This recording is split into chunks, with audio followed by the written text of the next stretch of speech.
آپ دیکھیں گے جس لڑکے کی شادی ہوگی وہ منہ پر رومال رکھ کر کے بیٹھا رہتا ہے، ایسے بیٹھا رہتا ہے، اور جانتے ہیں وہ منہ پر رومال رکھ کر کے ہنستا رہتا ہے۔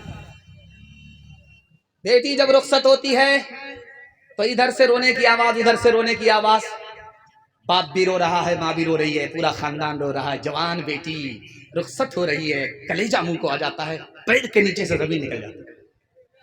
لیکن دولہا بابو منہ پر کپڑا رکھ کر کے ہنس رہے ہیں۔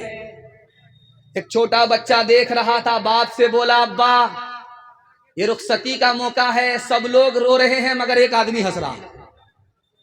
تو بیٹی کا باپ بولا بیٹا کون ہنس رہا ہے؟ کہا دولہا بابو منہ پر کپڑا رکھ کر کے ہنس رہے ہیں۔ کہا بیٹا اچھا یہ ہنس رہا ہے، ابھی تو رخصتی ہے ہم لوگ رو رہے، زندگی بھر اسی بدنصیب کو رونا ہے اس لیے ہنس رہا ہے۔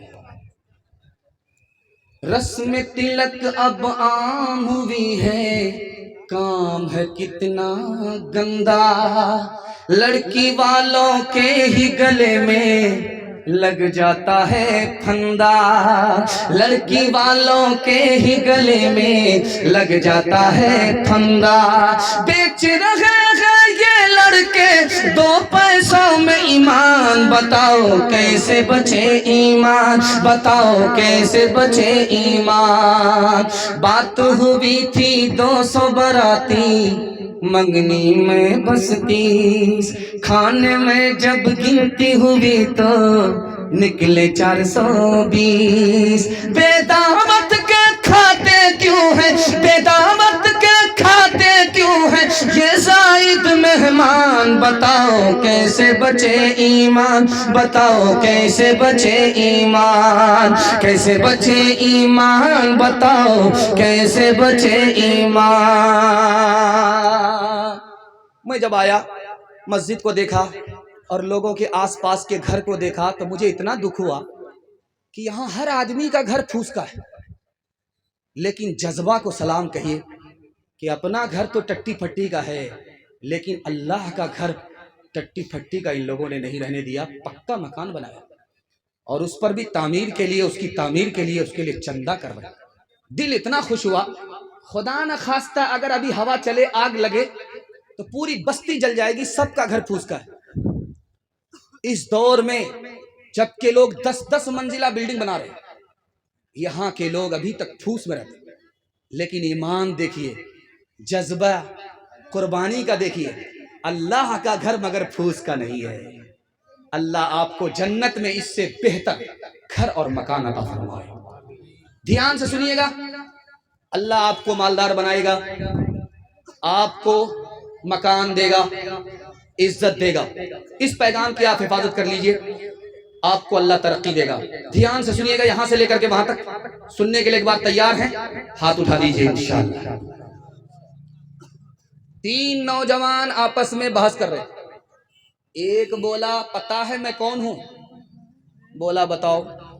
کہ میرا باپ اس کے چولہے پر جب ہانڈی چڑھتی ہے اترنے کا نام نہیں لیتی، لوگ ہاتھ جوڑ کر کے کھڑے ہوتے۔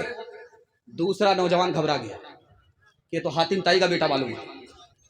دوسرا جوان بولا کہ میں کس کا بیٹا ہوں پتا ہے؟ میرے باپ کی مٹھی میں ہوا ہے، وہ کہتا ہے تو بہتی ہے، منع کر دیتا ہے تو رک جاتی ہے۔ گھبرا گیا کہ سلیمان علیہ السلام جیسوں کا بیٹا ہے۔ تیسرا بولا کہ میں جانتا ہوں میں کس کا بیٹا ہوں، میں اس شخص کا بیٹا ہوں جس کے سامنے بڑے بڑے کی گردن جھکتی ہے، وہ خون بھی بہاتا ہے، جرمانہ بھی لیتا ہے۔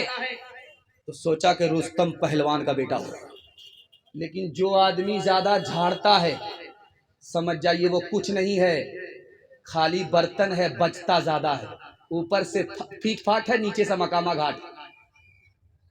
جو بولا کہ میں اس شخص کا بیٹا ہوں جس کی مٹھی میں ہوا ہے، وہ کہتا ہے تو بہتی ہے، منع کر دیتا ہے تو رک جاتی ہے، تو سوچا کہ سلیمان علیہ السلام جیسوں کا بیٹا ہے۔ پتا چلا کہ وہ لوہار کا بیٹا تھا۔ باپ جب بھاتی چلاتا ہے تو ہوا چلتی ہے، چھوڑ دیتا ہے تو رک جاتی ہے۔ شیخی بگار رہا تھا، لوگوں کو بیوقوف بنا رہا تھا۔ جس نے کہا میں اس شخص کا بیٹا ہوں جس کے چولہے پر جب ہانڈی چڑھتی ہے اترنے کا نام نہیں لیتی، لوگ ہاتھ جوڑ کر کے کھڑے ہوتے ہیں۔ لوگ گھبرا گئے کہ یہ لگتا حاتم تائی کا بیٹا ہوگا۔ سمجھانے والے نے بتایا کہ بہت بڑے باپ کا بیٹا نہیں ہے، باورچی کا بیٹا ہے۔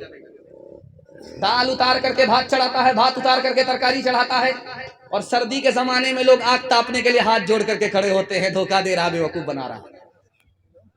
تیسرا بولا میں اس شخص کا بیٹا ہوں جس کے سامنے بڑے بڑے کی گردن جھکتی ہے، وہ خون بھی بہاتا ہے، جرمانہ بھی لیتا ہے۔ بتانے والے نے بتایا کہ یہ بہت بڑے باپ کا بیٹا نہیں ہے، شیخی بگار ہے، لوگوں کو چکما دے رہا ہے، اس کا باپ نائی ہے، بال بناتا ہے،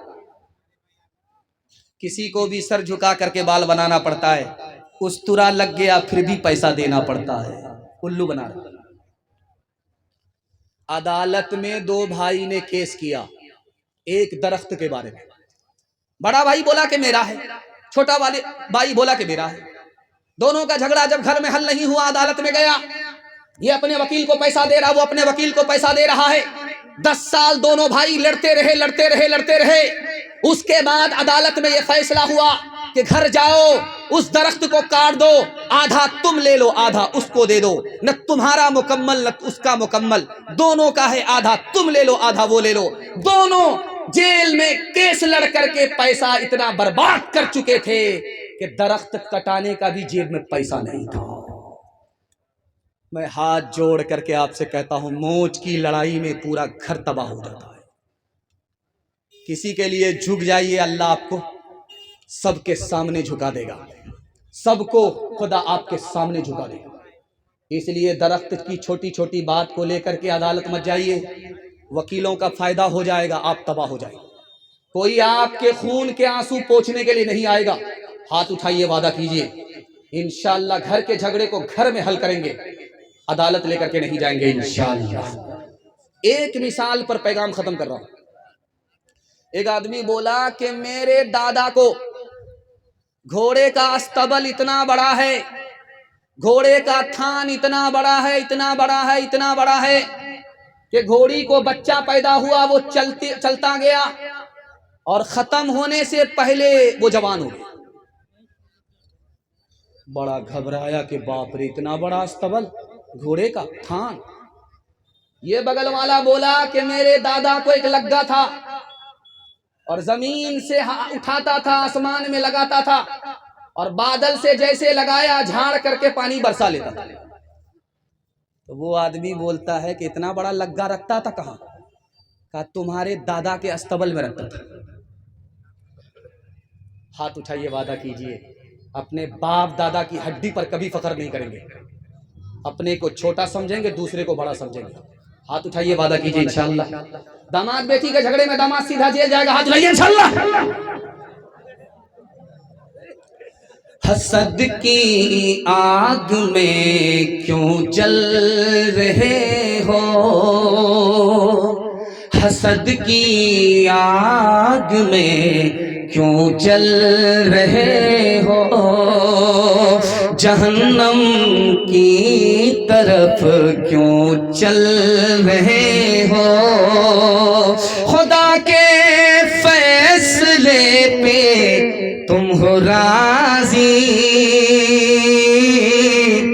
کفے افسوس تم کیوں مل رہے ہو، کفے افسوس تم کیوں مل رہے ہو، منفعت ایک ہے اس قوم کی نقصان بھی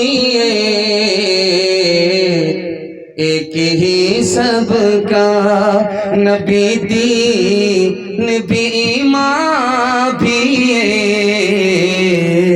حرم پاک بھی، اللہ بھی، قرآن بھی،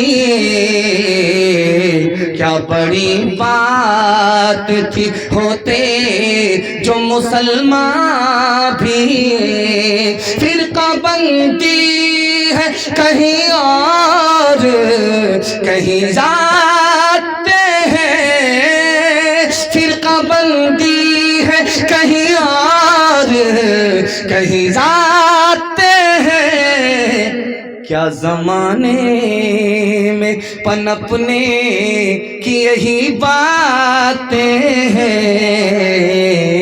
کیا زمانے میں۔ ماشاءاللہ اتنا غور سے آپ دیکھ رہے ہیں، مجھ کو ڈر لگتا ہے کہ کہیں آپ کی نظر نہ لگ جائے۔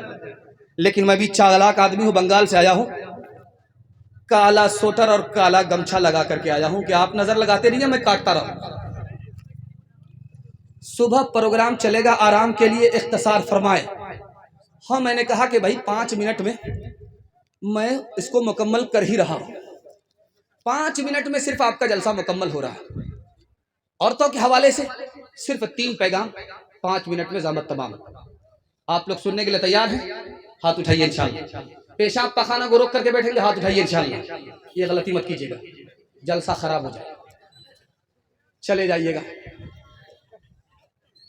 بس عورتوں کے حوالے سے پیغام، پردے کے حوالے سے آپ کی خدمت پر رکھتا ہوں، اور زحمت تمام، دھیان سے سنیے گا، تیزی کے ساتھ نکل جائے۔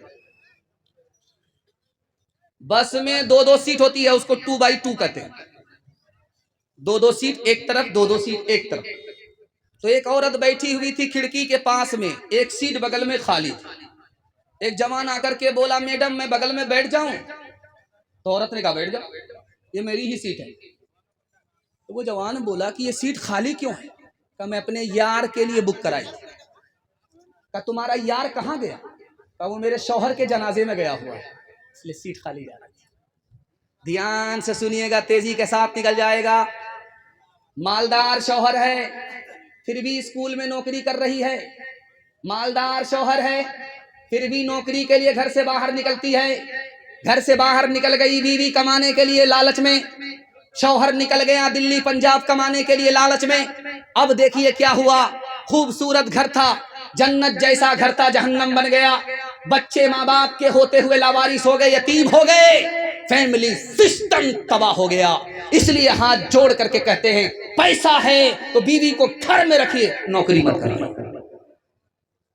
جانتے ہیں جو عورت گھر میں رہتی ہے وہ رانی ہوتی ہے، جو گھر سے باہر جاتی ہے کمانے کے لیے وہ گھر سے بھی باہر نوکرانی ہے، گھر کے اندر بھی نوکرانی ہے۔